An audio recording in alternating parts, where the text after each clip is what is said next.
Get those nerds! Welcome to Bid Nerds, everybody. This is your daily nerd out on the most interesting car of the day from all the auction sites on the interwebs. That's like Bring a Trailer, Cars and Bids, P-Car Market, and more. My name is John Polnik, along with my host, Michael Deeb. We welcome you to this episode. Michael Deeb's over in San Francisco, and I'm in Las Vegas. So if you're ever in downtown Las Vegas, in the Container Park, come and see us at the Rami Studio and say hello. Michael Deeb, what's going on, dude? Oh, man. To borrow a phrase you said just before we went on air, today we are covering the most monster of monster trucks. I picked this car, one, to arrest your sensibilities, and two, to see if we can talk Rami Mirza into buying today's car, which I think he has a pair of boots that go perfectly with this truck. Yeah, this truck definitely looks like it'd be parked out in front of the Chris Angel gift shop. That's for sure. What we do on the show, if you're new, we find the most interesting car from all the auction sites. We have a conversation about it because that car is interesting, right? It's not necessarily the most expensive or the most rare, but there is something interesting about it, and that's why we talk about it. And then we make a prediction. We make a prediction as what's going to happen with that car's auction results, and you can play along. You can bid with us. We'll say we think it's going to bring this much or that much. You can plug your bid in the comments below, and then we'll go into the future and we will reconcile our bids, our predictions with what actually happened with the car's auction results. We marry those two things together at the end of the episode, and it's like The Price is Right, only with interesting cars instead of washing machines. Okay. All right. Before we get to the most interesting car of the day, Michael Deeb, you want to give a shout out to our sponsor? Absolutely. We are sponsored today by our good friends of Godden Porsche in Las Vegas. Godden Porsche was the very first classic partner in the United States. They are experts in all things classic. They can help you source parts for any Porsche that's ever been made that is at least 10 years old. And of course, they can find parts for all the cars that are younger than 10 years old. But the classics are all the platforms that are 10 years out of production. So that includes your E1 Cayenne and very soon your 997 generation Porsches. But all your 996 and everything below, all the way back to the 356, Godden Porsche can help you find parts for your car. And they have the experts that can install them. So call them if you have any classic needs. Let them know the Bid Nerd sent you. That is true. All right. What is today's most interesting car of the day? It is decidedly not a Porsche. This is the least Porsche thing we may have ever talked about on the show.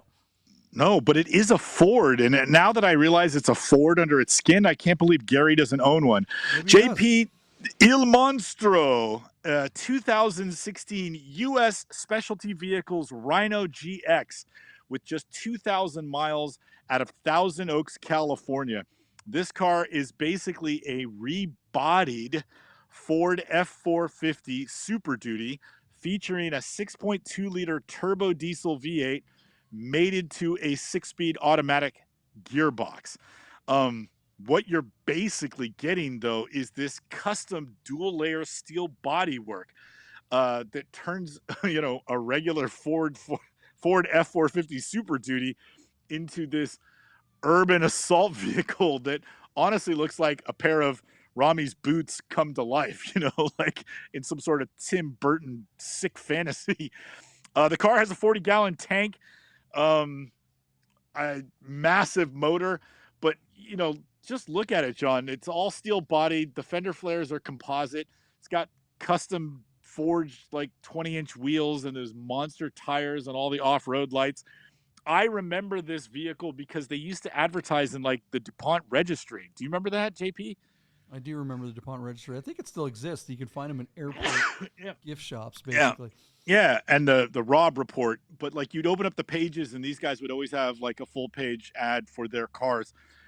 What I'm not quite sure, these things cost $250,000 8 years ago. What I'm not quite sure is, did that include the Ford F450, or did you also have to supply the truck and then give them $250,000? I'm not sure on the answer for that. What I will say, and I don't know if this is accurate, but I'm just going by my gut, is that they didn't just produce these and then you buy one. I have a sneaky suspicion these were just custom builds and they were bespoke. You'd give them the money, and then they'd go out and build it for you. I don't think this company ever had any funding or any significant brick and mortar. I bet you they leased the building that they built these in.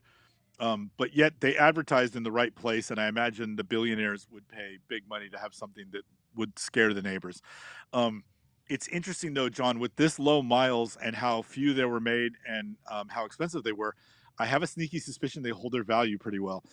So just remember, 250,000 was the MSRP, and I'll send it over to you. I have no experience with the car. I don't even recall seeing one in person ever. I have no idea as to how many they actually built. But I wonder, being so many years in Vegas, have you run across one of these in the flesh? Have you ever seen one in person?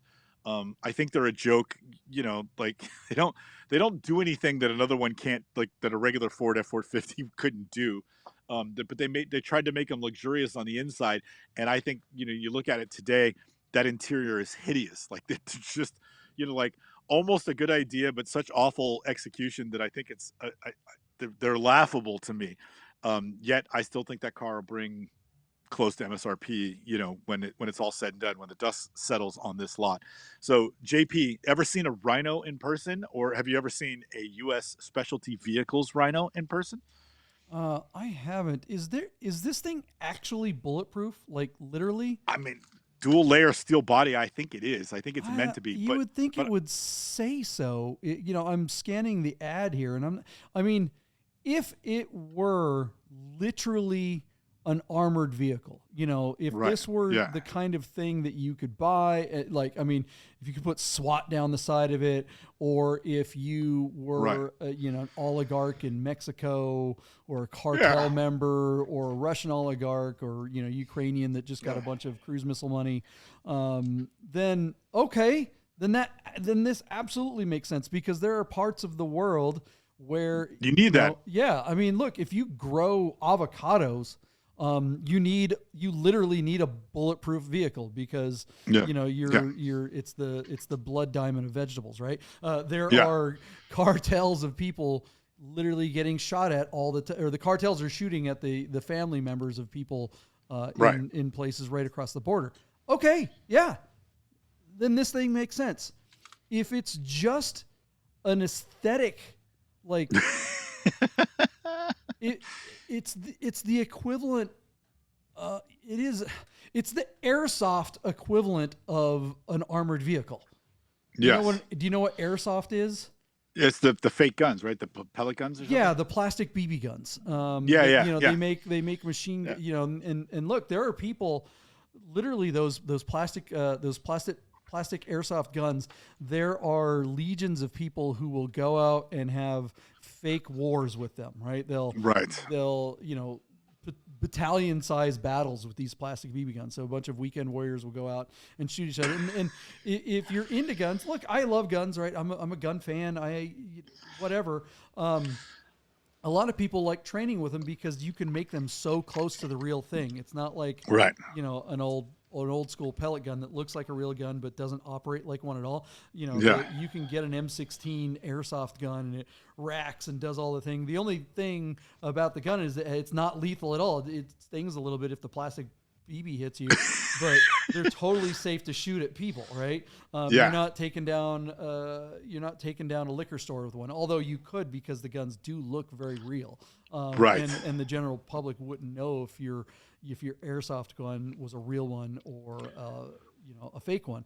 Well, if this car isn't bulletproof, that's what this is. This is just a fake armored vehicle, and all you're doing is adding a bunch of aesthetic weight to something that does not functionally live up to You what it looks like. you And bring me to another point. I want to make about this lot.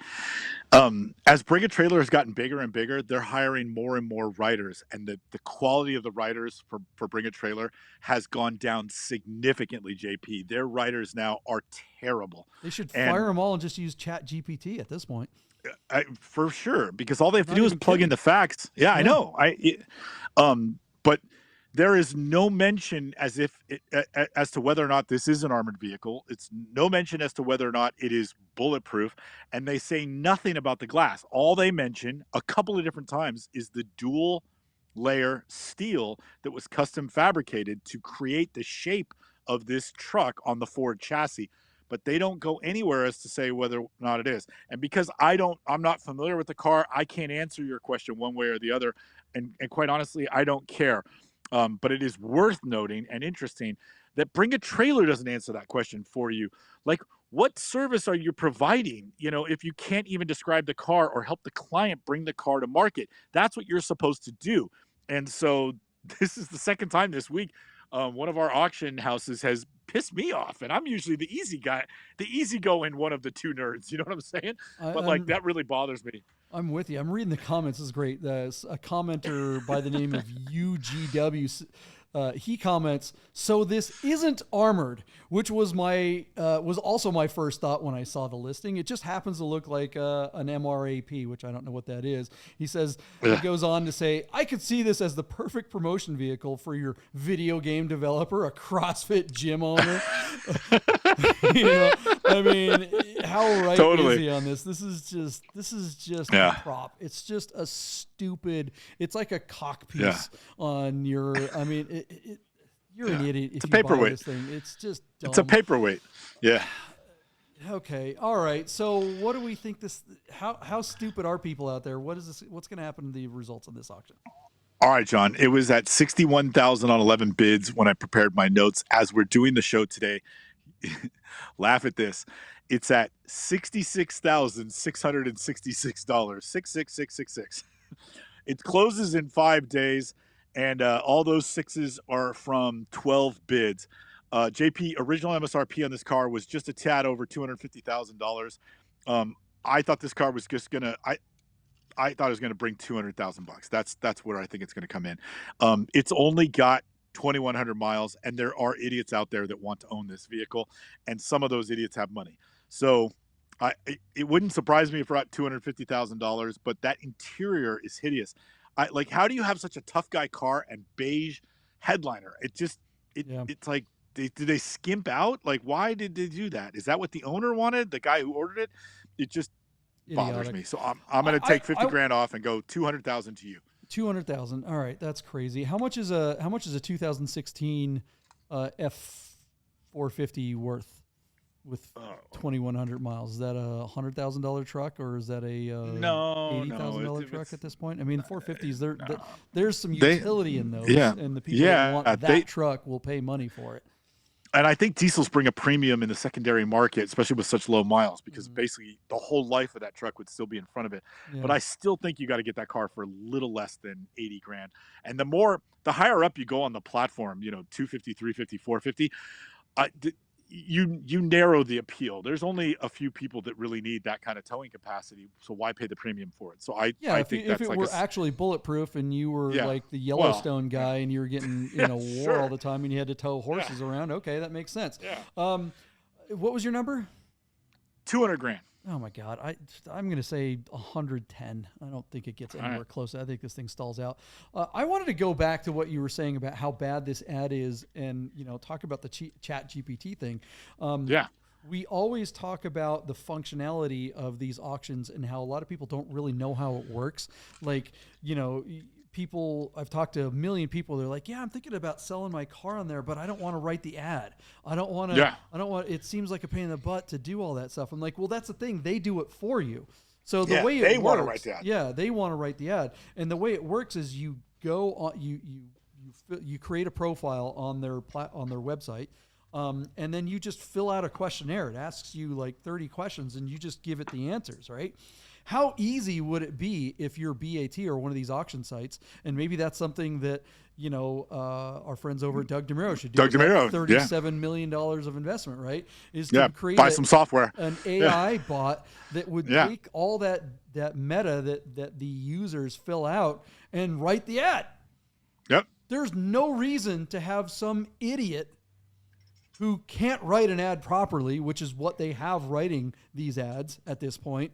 There's no reason that they couldn't just funnel all that stuff that the user fills in and just have a chat bot build it, because it would be way better than this. The chat bot would know if this thing were bulletproof or not, and it would say so right up front, right? Yeah. I mean, and the chat bot the chatbot wouldn't miss any deadlines and wouldn't be accused of sexual misconduct in the marketplace, in the Good workplace. point. I mean, Yeah. yeah, you know. I mean, you've run ads on these platforms. I've run ads on these platforms. Oh, Dealing with the writers, that's half the battle. Once they send you the first version, the review comp, and you have to go over it and tell them all the things that they were wrong about, and wait sometimes days for them to get back to you, which can hold up your auction by literal weeks. Yeah. You're going through the process right now. Well, how's that going? Yeah.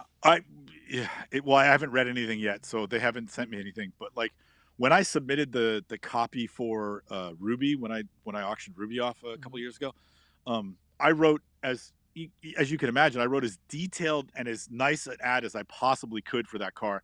And I sent it to them. And then the guy took my words, chopped them all up, and sent it back to me. And he put multiple complete thoughts into a single sentence. So the sentences didn't make sense because it's like he's going down the path about the interior. And then he says something technical about the mechanical. And I was like, dude, so I actually spent more time editing his copy than I did writing my own. And I said, why don't you just use mine? And he goes, we can't. And I was like, I said, yeah, but you have your thing is nonsensical. And then so I edited it and sent it back to him, and he wouldn't take the corrections. Like, you know what I'm saying? Like he refused. I sent like 5 red lines, and he only addressed 2 of them. And it's like, you know, I had no hair left to pull out, JP. I don't know what to fucking do. It's just like, come on, man. Sorry about the F-bomb. But anyway, it's very frustrating. And I love some of the stuff that you've been doing. You're using the software, and that makes me pretty happy. It's kind of neat. Yeah, it's also scary, but it's really cool. When you read the descriptions below on this video and all of our other videos, those descriptions are usually written by a bot. Our interns, right. I'm using AI to write that stuff. I prompt it, and I've gotten, you know, it's not like it does everything. You still have to prompt it, and you still have to edit what they say, what the AI comes up with. But the more you do it, the better it gets at it. And like the point where we could literally, Deeb, if you didn't need to see either one of us on this show, like we could open the show, and then we could have ChatGPT write your description of the car, and then my description. I could synthesize our voices and have the bot create our voiceover based on a script that was written by an AI. And as long as you don't see us talking, you guys wouldn't know. It's crazy how good this stuff is. And I use that for other stuff. But you know what the scariest part is? You know what the bot would be the best at? Predicting the result. Yeah, it probably would be better. And I've tried. I've actually asked it, and at least ChatGPT has not figured it out. ChatGPT will give you a range, and I've tried prompting it with what if this, what if that, and it keeps just giving you a range. It won't commit. That means it's only weeks away before it'll give you an exact number, and that number is going to be way better than ours. So, what I think, and again, I'm not kidding when I say someone like DeMiro should take some of that money that he's got in investment to do exactly that. He should have an AI engine be able to tell the seller, this is how much your car will bring. For when they're coming up with reserves. I'm not kidding. That's out there, right? And I think the problem with ChatGPT, it's not that it couldn't do it or come up with a functionality that would be able to do it. The problem is that they don't want to be liable for the results. Right. So the software is given directives that it's not supposed to do things like that. Yeah, because some people the software are trying to do like stock market stuff too, and it's not working. The software will always be caught out if 2 people fight over the car. That's out of its control. But that's how it goes. Yeah, you never know. Exactly. Yeah. Well, what do you guys think of this? Like back to the most interesting car, this Rhino GX. Do you think it's going to bring the $200,000? Turns out, John, it wasn't that interesting. That ChatGPT and AI is way more interesting than the U.S. specialty vehicles Rhino GX. For sure. I think when I make the thumbnail, or when I have the bot create the thumbnail for this episode, I'll make the line something about ChatGPT as opposed to the stupid truck. All right, what do you guys think? Now's the time to put your bid below. Play along with us. See if you're better at this than we are. Also, what do you think of AI? What do you think of an AI bot on one of these platforms, helping people understand what the values could be? Do you use AI for anything that you do out there? We'd love to hear your comments and suggestions and ideas on what you're using AI bots for, if at all. Are you scared of them? Are they going to take over the world? Are they going to become sentient in a couple of days and nuke everyone? I don't think we have to worry about the bots nuking everyone. I think we have to worry John about Connor. the idiots in charge are far more likely to nuke us than any robot. So anyways, that's a whole other conversation. We're going to find out the results of this car's auction right after this. Stick around.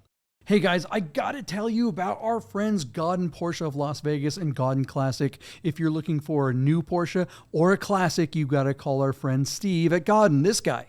1989 linen gray metallic G50 cab. Is that gonna be for sale? It is gonna be for sale. The car only has 65,000 miles on it. Save yourself the hassle of screwing around with all the auctions like we always talk about and just talk to Steve. He'll find you the classic Porsche you're looking for. Godden Porsche of Las Vegas. If you love watching car videos on YouTube, you gotta check out my channel, The Rami Show. Oh, this car! I am driving a 2020 Lamborghini SVJ. This car, watch this.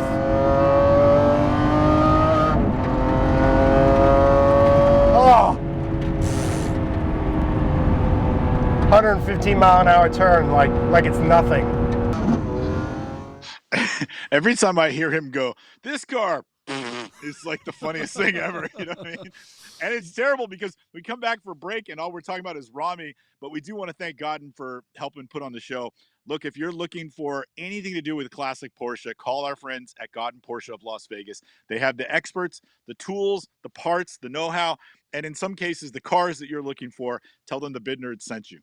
Excellent Shameless plug, advice. JP. That's the Shameless only good plug. advice I've ever heard you give, actually. If I'm honest, on every episode, we've done hundreds of these. So listen to this is a rare time where you're going to hear me say, "Listen to Michael Deeb for a change."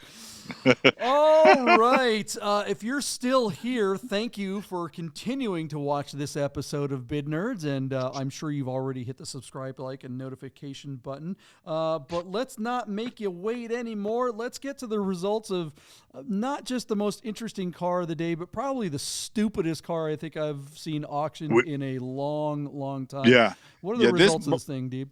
This might be the dumbest car we've ever reviewed, and that's saying a lot, JP. The 2016 U.S. specialty vehicle Rhino GX, boom, failed to sell. John, you may remember I thought that this car would bring 200 grand because a similar car about a year ago brought, like 240. You got done laughing at me and said $110,000 and something like over your cold dead body. Our car made it to $135,000 where it failed to sell. It was reserve not met. So the bid goes on somewhere. This car will probably wind up in the Rob report where it belongs. But JP, 32 bids. It got a respectable amount of action, but not a respectable amount of money or value. We don't have a lot of comps with regards to this particular brand or model to suggest what the value is here. The market is softening, and this car is a sideshow all day long. None of us could verify whether or not this thing was actually military-grade bulletproof, which would make all the difference in real money value. If it was, I would suggest that this is a $250,000 car still, because there would be some value in that. Maybe not bringing your kids to school in Vegas, although if they're going to public school, John, you made a very interesting point. This could come in handy. But somewhere else in the world, a vehicle like this, there is a need for this where, lead still rules. Politics and laws don't mean anything when it comes to stray lead bullets. Hey, Deeb, I gotta cut you off. We did confirm that this is not bulletproof. It's purely aesthetic BS.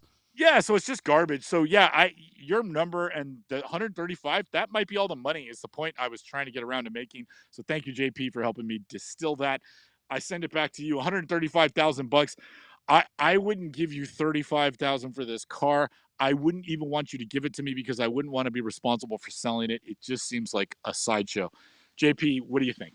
Couldn't agree more. This car is DOA I hope the seller Totally. likes it, because turning down $135,000, you'll never see that offer again. I don't care how high inflation goes up. I don't care if the feds start printing money like there's, just they print $10 trillion and dump it and give us all, stymie checks or whatever to go out and buy your own stupid Rhino vehicle. No one will ever pay this money for this thing again. That seller is an idiot, and this is a boat anchor in their garage till the end of time, until they pull their head out of their rear ends and realize that no one is going to want this thing. Like we said, if it were functional, it'd be a whole different story, but this is pure. I like your word. Sideshow is a great way to put it. Yeah, it's a sideshow. If there were, probably the best place is there a Russian part of town that there's a car lot that you could put this out front? That's about the only. Yeah. And this has gangster oligarch wannabe baller wannabe all over it. JP, I took you to a little cafe around the corner from my house that's a Russian bakery, and tell everybody you had, I think, a Ukrainian, a tradition. Yeah, Ukrainian dessert. I think we could park this car in front of that place and maybe put a gold chain on it from the rearview mirror, and then see if we could sell it for $135,000 there. Yeah, this looks like something in a Michael Bay movie that turns into a Transformer or something like that. Totally, it's just so stupid. I literally think that actually probably the only place that you could sell this would be like if those guys down at Royalty Exotic, the exotic rental car place here in Las Vegas. Shout out to Houston. He could rent this. If he had this on his lot, this is definitely something for the guy that couldn't afford to rent the G-Wagon for the day. Rent this for a couple $100 and he's got a hip hop album dropping on Friday or whatever. Could you Turo this car in Clark County to all the people that are coming to town? Yeah, but you would definitely have to be that's the thing, is that you would have to have a successful YouTube channel like Royalty Exotics, because his most popular videos are the ones where he goes and repos cars that have been rented and left in like Bakersfield somewhere, and he has to detail them to get all the pot smell out of it. This is exactly what this thing's for. But how many times would you have to rent this thing to cover your $150,000, $135,000 how much could you get for it? How much could you get a day for a boat anchor like that? But that's the thing. I think that's the only way this makes sense, is for guys that wear hoodies. Unironically, this is all the pot shops in town. Put your Planet 13 billboard down the side of it or something like that, and drive people to and from the casino to your big dispensary or whatever. I don't know. What do you guys think of the results of this stupid Rhino? Is this something that you would actually be seen in? Good thing the windows are tinted, because you wouldn't actually want anyone to recognize you driving down the road. I'd be pretty embarrassed. I tell you what, JP, this will arguably be one of the most polarizing cars we've ever reviewed. I can't wait to read the comments on this one. Right? Our comments are usually really good. This one, this one should get some action. There's gonna be some buzz about this car. I can't wait to hear what everybody has to say about this car. Tell us your opinions. Up. Yeah. All right, everybody. Thanks for hanging out, and make sure you tune in tomorrow for the most interesting car of the day. Tomorrow. Goodbye.